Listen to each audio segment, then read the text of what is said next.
can't play. Our team's screwed up. All the time. Really? Yeah. Yeah, a bunch of times. But players know. I mean, I'll tell you a quick story. I was with Washington. I think it was the '94 draft, and we drafted 2 quarterbacks, one 4th or 5th overall, and one in the 7th round.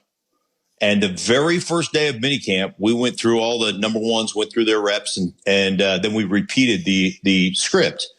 And I was standing there with Bostic and with the offensive line, Riley McKenzie and Ed Simmons and Jimmy Lachey. And I said, God, just on the first glance, the guy we drafted in the 7th round is way better than the guy we drafted in the 1st round. Way better. And first rounder was Heath Schuler. 7th rounder was Gus Frerotte, who went on to play 15 years in the league. So, yeah, I mean, you see it all the time.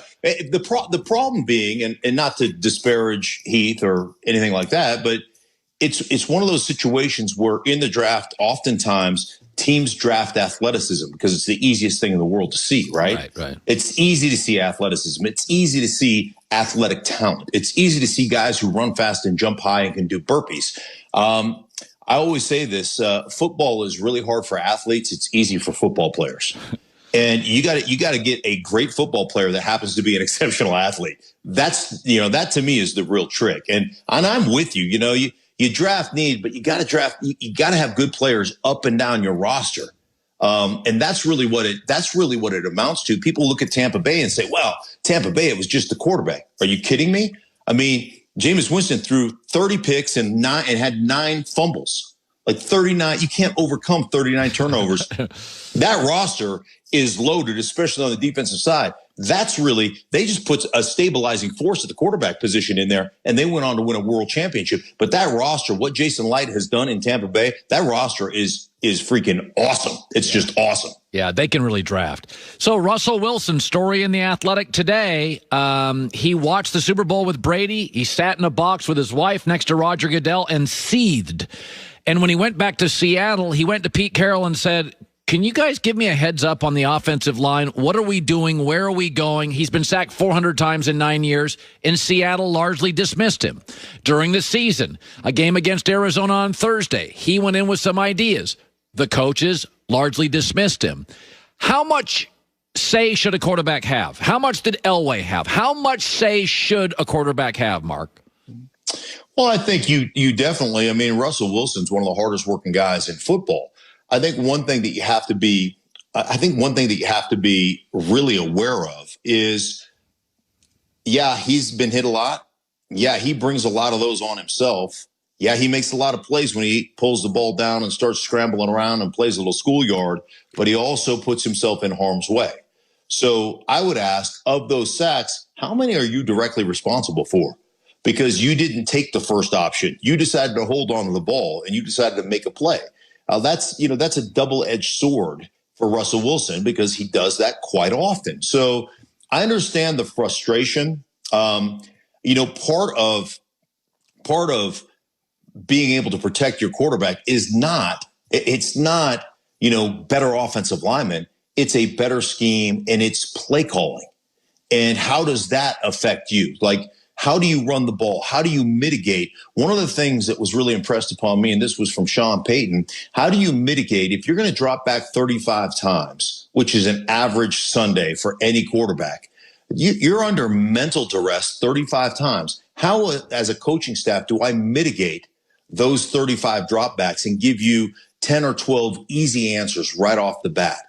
How many times do I set up play action? How many times do I have a difference between play action and run action? How many times can I take those 35 reps and at the end of the day only have my offensive line really responsible to block without some type of deception 12 times? Because then I can last forever. Then I eliminate those sacks. But everybody just looks at the O-line and says, well, the O-line is crappy. They give up a bunch of sacks. I normally look at, like for instance, go back to the Super Bowl. Like, was that a really bad offensive line or was that a really bad game plan? When you go 92% of the time, you go on 5 out. So you're in 5-0 protection with 3 backups. That's coaching. Yeah. That's not a crappy offensive line. Like, what do you expect backup players to do? And if you don't protect them, if you don't call a play, and if you don't call an offense to mitigate some of the potential disasters, well, that's on you as a coaching staff. So that to me is what you have to parse out. How much is on Russell? How much is on the coaching staff? How much is on the system? And how can we mitigate those hits on Russell Wilson?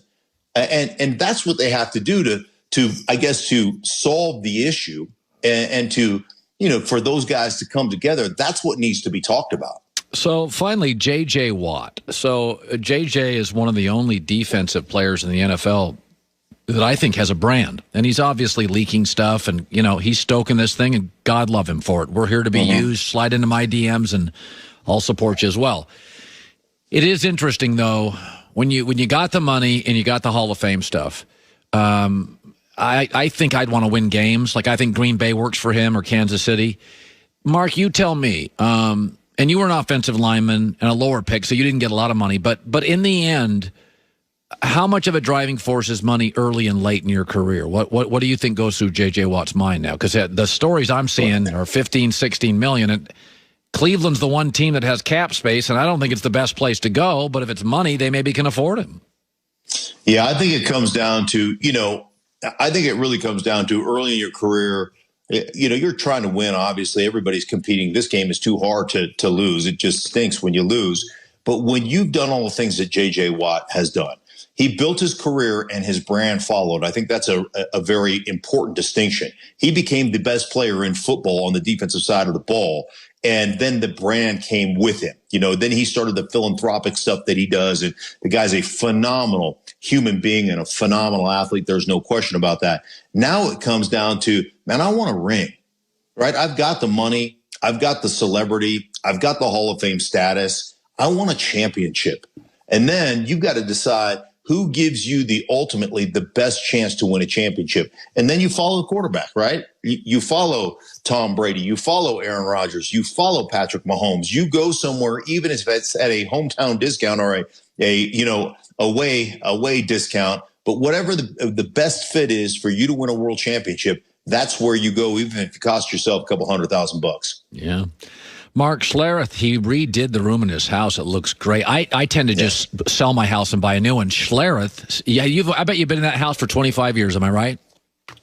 21 years. See, that's who you are, though. That's the offensive line mentality I love. You don't bail on your house. You give love to your house. I just bail on my house. Right. I don't commit adultery on my house. I just say, I love you, and I'm going to repaint you, baby. I love that. That guy's committed, folks. Good seeing you, Schlereth. You too, buddy. I knew he owned that house forever. That's Mark Schlereth. Me, I'm just flirting with a new house. You like moving, I think. Like you claim you don't like moving, but you move a lot. For somebody that doesn't like moving. My actions are louder than my words. This is the balance there. I like transition.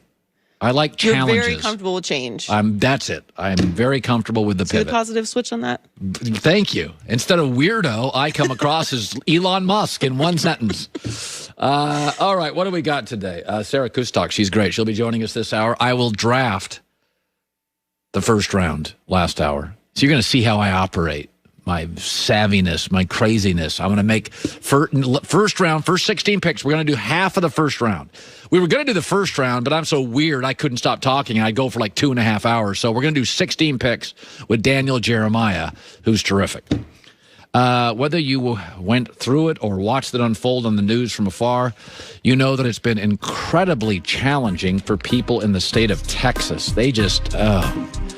beyond pipes freezing. I mean, it was rough. So our friends at Tecovas, based in Austin, Texas, want to help. Hope you'll consider joining them now through Sunday. Tecovas is donating $50 for every pair of ranch boots they sell to Feeding Texas, an amazing organization that provides food to those who need it most. Whether you buy a pair of ranch boots or not, Tecovas asks that you please consider supporting Feeding Texas. As always, Tecovas offers free shipping, returns, and exchanges.